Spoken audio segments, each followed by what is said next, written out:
So, welcome to the new lecture, guys. In today's lecture, we will be going through the elimination method. In the last lecture, we solved exercise 3.3, right?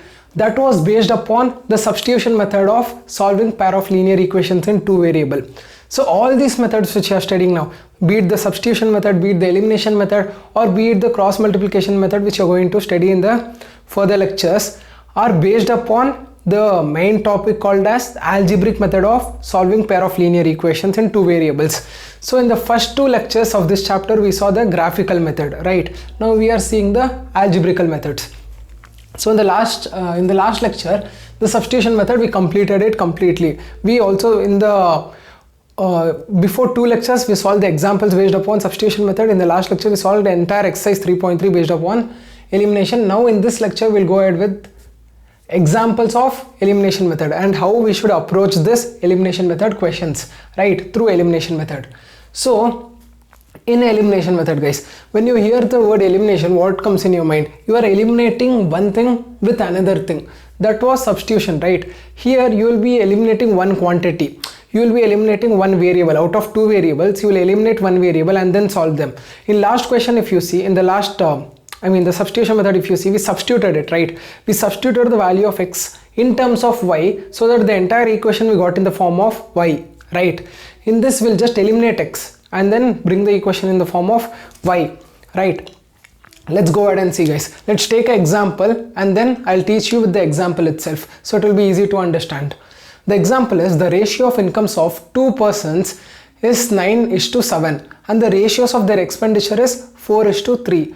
If each of them manages to save 2000 rupees per month, find their monthly incomes. So the question is quite same, guys. It's like similarly, like the first step is that formulating the equations, right? It is same as how we have come on doing it, like how we did in the previous lectures. The difference is in the solution, in the solving process, right? First, forming the equation is same as how we used to do before. Let's go ahead and do it. So they are telling the savings, right? I mean the incomes are in the ratios 9:7. The incomes are in the ratios 9:7 and the expenditure are in the ratio 4:3, right? Now they are telling they managed to save 2000 rupees per month at the end of the month, which means this quantity minus this quantity, right? This is for person A, for example, for person A, and this is for person B, right? Because they are telling two persons. This person gets a ratio, a salary in a factor of 9, which means they are in ratio, right? Like 9 times a fixed amount, they are getting it, and then they are spending 4 part of that 9 part in as a expenditure. At last they are saving 2000 rupees. So I'll tell you guys, this is nothing but equal to 9/7, right? So this, we can't write it like this itself. We have to write it in ratio, which means we have to multiply it with a constant quantity, right? Like for example k, right? In this question we'll take it as x. Let the salary be, so because if it is like 9, what is 9, guys? Like, can a salary be 9 rupees? No, right? Like it can't even be. What is 9? It doesn't have any meaning. They have not even given us rupees, right? They have not given 9 and 7 rupees. They have given the ratio. We have to convert it, we have to assume it to be some rupees. That is a multiplicative factor of 9. Getting it? It is like 9 times a certain quantity. That certain quantity is x. 9 times a certain quantity, right? This certain quantity of 9 times, it is there in that ratio. 9 times of a quantity person A earns and 7 times of a quantity person B earns. Let that quantity be x. This is the first step of assumption. And the second step is, here expenditure can't be again x. It will be in some other form, right? Because expenditure may vary. So it will be like 4y:3y. Getting it? This is the ratio of income and this is the ratio of expenditure. Now from going by the question, they're telling the saving is 2000. When do you call as saving, guys? So income minus the expenditure which you spend, right? Income minus expenditure will give you the savings. For example, 9x. So in the first case it will become 9x. For person A, he earns 9x amount of income and his expenditure is minus 4y. right? Because his ratio is 4. equal to, and then he manages to save rupees 2000. Correct. And for person B, he earns income 7x and then he spends rupees, that is his expenditure is 3y, and he also manages to earn 2000 rupees. So these are the two equations, guys. Done. So we formulated the two equations. Now let's look into what is elimination method. In elimination method, we have to eliminate any one variable, guys. That is, we have to multiply these both with some number and do something. Okay, you have to basically do something, and finally when you write the equation, right, when you're adding it, that time one quantity should be eliminated, that is one variable should be eliminated. For example, guys, for that to eliminate, okay, let's decide which number will eliminate, I mean which variable will eliminate. So I have decided that we will eliminate y, guys. You can also eliminate x, but you will get to know why eliminating x will be a bit tough job than eliminating y. Now if you see, we are going to eliminate y. Okay, so to eliminate y, this both numbers should be same, correct? Only then it will get eliminated, right? So for that we have to multiply this equation 1 and equation 2 with certain numbers so that this two quantity will become same. That is from LCM, right? Like if you take, like for example, I'm telling you guys, if you multiply this whole equation into 4, even this will be multiplied by into 4, and if you multiply this whole equation into 3, this also will be multiplied by into 3. That time what will happen, 4 into 3 is 12, and also 3 into 4 is 12, which means 12, right? So we can cancel it, which means the entire y term will get cancelled, only x term will be left out, which means you have eliminated one variable. Correct? That's the method, guys. That's the method. I'll tell you. For example, so what we'll be doing is we'll multiply equation 1 into 3 and equation 2 into 4. We have to multiply the whole equation 1 into 3. If you multiply the whole equation 1 into 3, it happens, it becomes like 27x minus 12y equal to 6000, and the entire equation 2 you have to multiply into 4. It becomes 28x minus 12y equal to 8000, right? Because 2000 into 4 is 8000. So now the new two equations which you have got is, these are your two new equations after multiplication, right? Now if you see, these two are equal, right? Now if you subtract them, what happens? You will change the sign, right? Here if it is plus, you will make it minus. If it is minus, you will make it plus. And if it is, if it is plus, you will make it minus. You will subtract the equations. Now in elimination, we will do the subtraction step so that this y term will get cancelled off, only the x term will be left out. We will be able to find the value of x, right? Okay, we'll do it, guys. So we'll do the subtraction part now. This is plus, we'll make it minus. This is minus, we'll make it plus. And this is plus, we'll make it minus. So this will be 27x minus 28x, which means equal to minus x. Correct. Minus 12y plus 12y gets cancelled up. Done. Here it becomes 6000 minus 8000 equal to minus 2000. So it is like minus x equal to minus 2000, which means x equal to 2000. Minus minus from both the side will get cancelled up, and x equal to 2000, right? Now we found the value of x. We can also find the value of y by substituting this value of x in any of these two equations, then you will get the value of y. But in this question, they have not asked us to find the value of y because they didn't ask us the expenditure. Y we have kept for expenditure. They have just said us to ask find their monthly incomes. So monthly income is in ratio, persons A and persons B monthly income is 9x and 7x respectively, right? So there's no need to find y in this question actually. But even if they ask you to find y, and also in exam, even though they didn't ask you, you just find it and give to them, because it's not going to cut your marks, but it's going to be, you will be in a bit safer side, because then your teacher might ask you, I found only the value of x, where is y, right? So even though they didn't ask, they can't cut the mark actually, but even then you should find it and keep it. The finding is simple, guys. I'm not going to do it. In the last whole exercise, we have done the same thing. We have to substitute the value of x in any of these two equations and find the value of y. It's just simple arithmetic. Now let's go by the question. They are saying us to find their monthly incomes. So it is 9x and 7x. 9x means 9 into 2000, which is nothing but equal to 18,000, right? And 7x is 7 into 2000, which is nothing but equal to 14,000. So their monthly incomes is, so the two persons monthly income is 18,000 and 14,000 respectively. Done. That's it guys. Oh my god, I wrote as 1400. 14,000. That's it guys, as simple as that. This was your example 11. Now I'll move aside, you can take the screenshot. After this, let's go to the next example.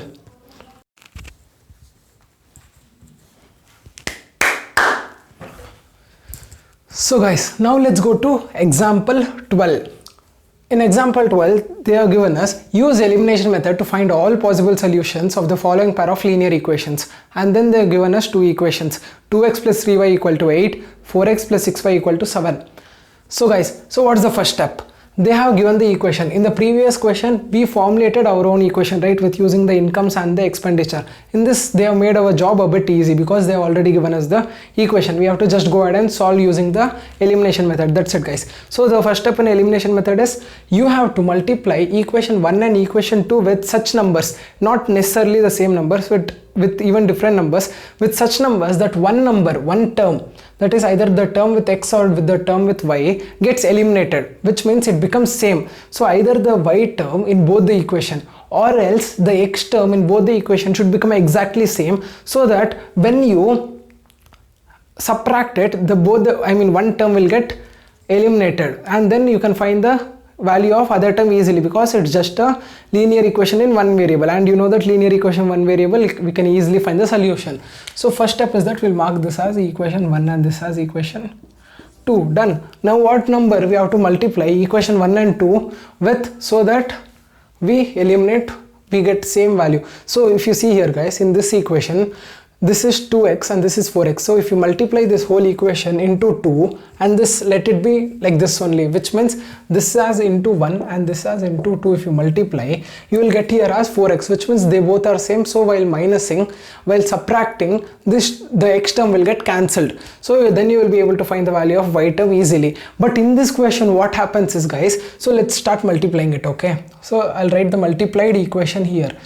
So when you multiply this whole equation into 2, it becomes 4x plus 6y equal to 16. And equation 2, if you multiply into 1, it becomes 4x plus 6y equal to 7. Now in these two equations, what happens is, now if you subtract it, not only the x term but also the y term will get subtracted. That is, there won't be any variable left out, right? It will become like 17 equal to 16 equal to 17, something like that. No, it will become like 0. Yeah, I'll tell you. It will become like this side of the equal to, right? This is equal to comes here. So this will become 16 minus 7, nothing but equal to 9. Here it is nothing left out, right? Which means 0. It becomes like 0 equal to 9, which means it's a false, right? It's a false statement. False. Which means, what is this equations guys? If you had come across this type of condition, when we studied the cases possible with a pair of linear equations in two variable, there are three cases, right? One is intersecting lines, one more is parallel lines, and one more is coincident lines. Coincident lines will have infinitely many solutions, and here if you see, when it comes false, it means it has no solutions, which means if you draw these two equations in graph, now we are not talking about graphical part, but in case if you draw in graph, just assume, just imagine what will happen. These two lines will have a parallel, in the graph, these two equations will give us a parallel line. That is, they won't give us any solution. There won't be any intersection between the two lines. So that's why we got a false statement. That is telling us that these two equations doesn't have any solution. So that's the conclusion, right? At conclusion, you will write as there is no solution for the given pair of linear equation. Here I am writing in short forms, right? But guys, but in your exam you have to write it in full forms, like you have to write solution, not SOL and N, right? Given pair of linear equations, there is no solution for the given pair of linear equations in two variables. No need of two variables. Given pair of linear equation, that's it. You will conclude by this statement, guys, right? That's it, guys. Now let's go ahead with the example 13. You can take the screenshot now. So guys, now let's go to example 13. In example 13, they are given us the sum of two digit numbers and the number obtained by reversing the digit is 66. If the digit of the number differ by 2, find the number. How many such numbers are there? Okay, so the sum of a two digit number and the number obtained by reversing them is 66. Okay, so what basically they're telling us, guys, for example, let's take one number 12 and sum of the number, this is a two digit number, right? So this is a two digit number and the number sum of this number and the number reversing this, that is 21, gives us some number. So we have to find these two numbers. That's the question, guys. We don't know what is that. They have said that we are going to get 66. It's going to be like xy plus yx equal to 66. We have to find the value of x and y. This is in tens place, and then the next we are going to reverse it. That's when, because they are telling reversing the digits, right? We are going to reverse the digits, then we are going to get 66. And then they are saying the difference of the digits is 2, which means this xy is there, right? So x minus y is going to give us 2. Getting it? Like that we have to formulate the equations. I'll tell you guys, but this is not quite simple also. There is a catch here. I'll tell you guys. You just can't write it as xy like how I wrote it now. You can't write like the two digit number be xy. You have to write it like 10x plus y. Do you know why? Because two digit number, that's when you are going to get. For example, if you put the value, for example, if you want tell any number, let's say 49. If you put the value of x as 4 and y as 9, you are going to get 49, right? If you put x value as 4 and y value as 9, you are going to get 49. Correct? So this is how you are going to get. If you just put xy, you are not going to get 49. You have to write it in this format, like tens into ones. Correct? Ones means there is 1 here. But no need to write, right? Because anything into 1 is going to be that number itself. So tens place you have to write 10, and in ones place you can directly write y. So according to the question, going by the question, let's formulate the equations now. I hope you're clear with the questions till now. Let's now get into the solution part. So sum of the number and the reversing of that number is 66. So let the number be 10x plus y, right? Plus 10y plus x, because you're reversing it, right?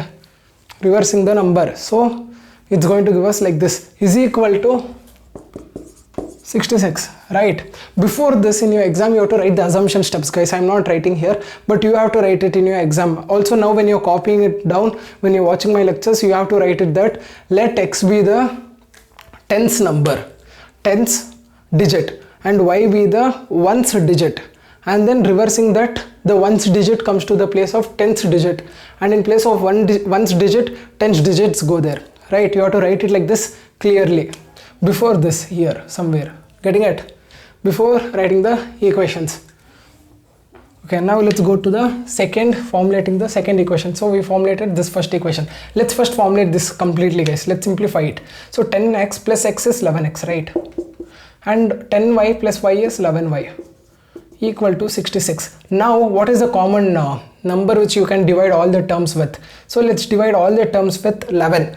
So that becomes like by 11, by 11, by 11. What happens? This will be reduced to x plus y equal to 6.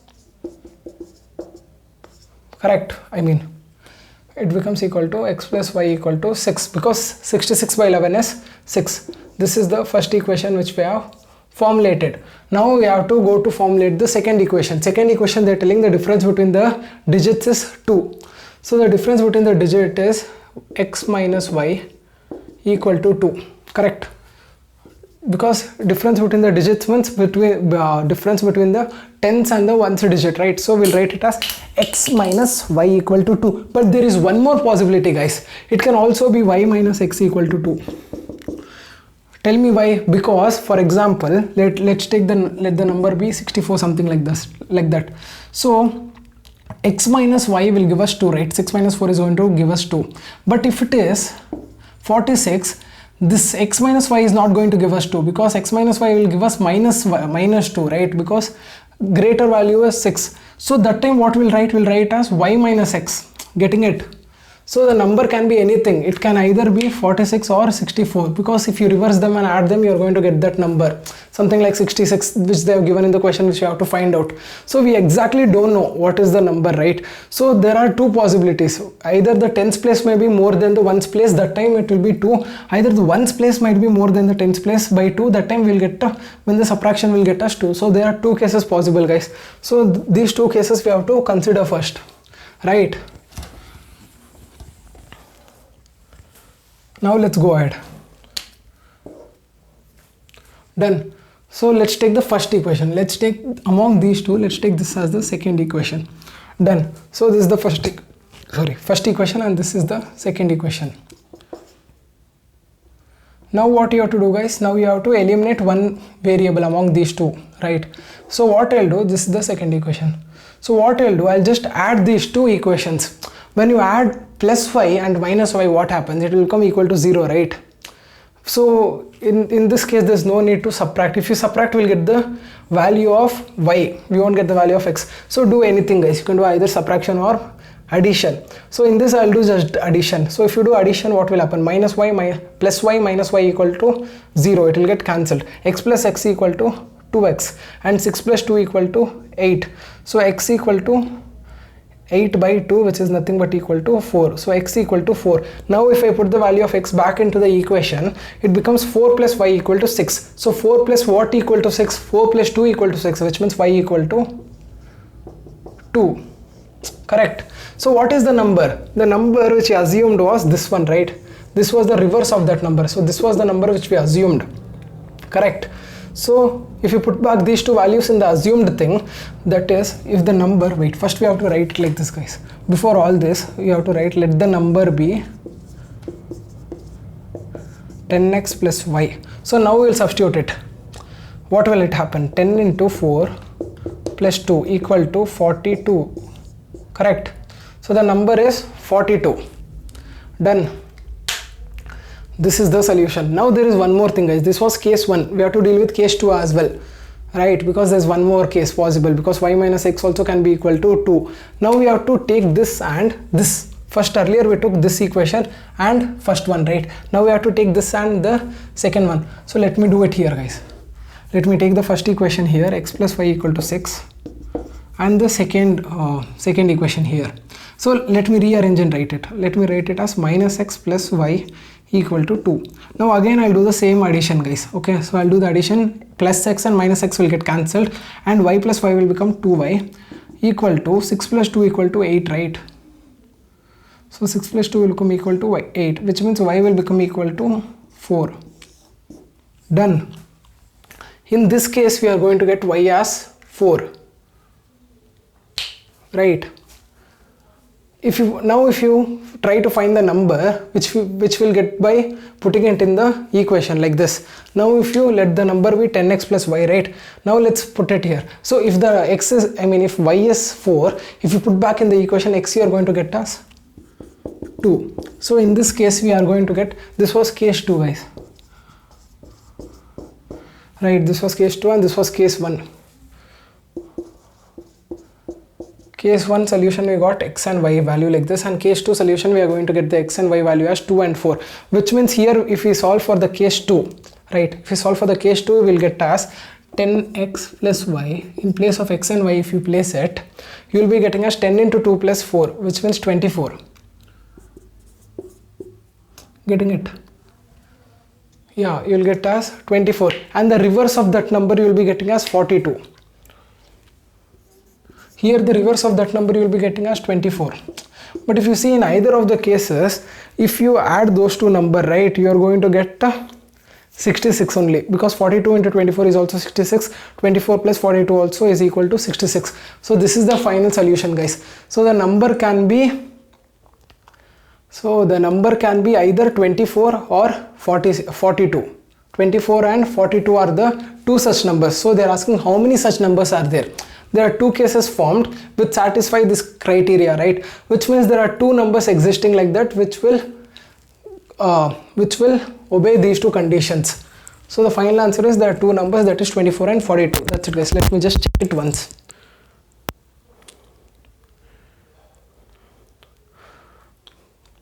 I'm pretty sure it's correct, but still let me check it once.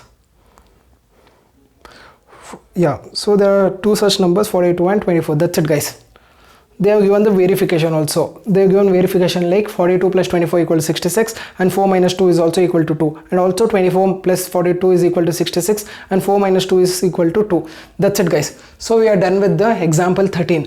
So that's it for this lecture, guys. This lecture was based upon learning the elimination method of pair of linear equation in two variable and solving the values of x and y. In the next lecture we will be seeing exercise 3.4, guys. Exercise 3.4 is going to be completely based on method. We'll do the entire exercise in the next lecture. So before going to the next lecture, I would urge you people to solve few more questions on this topic, that is based on elimination method, because more and more you practice, it will become more and also before watching exercise 3.4, make sure that you solve exercise 3.4 by yourself.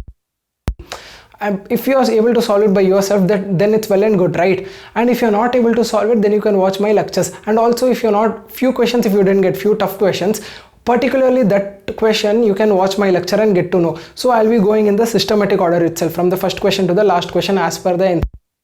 So you can scroll through the timeline and watch whichever question you want flexibly. So that's it for now. Meet you in the next lecture, guys. Bye.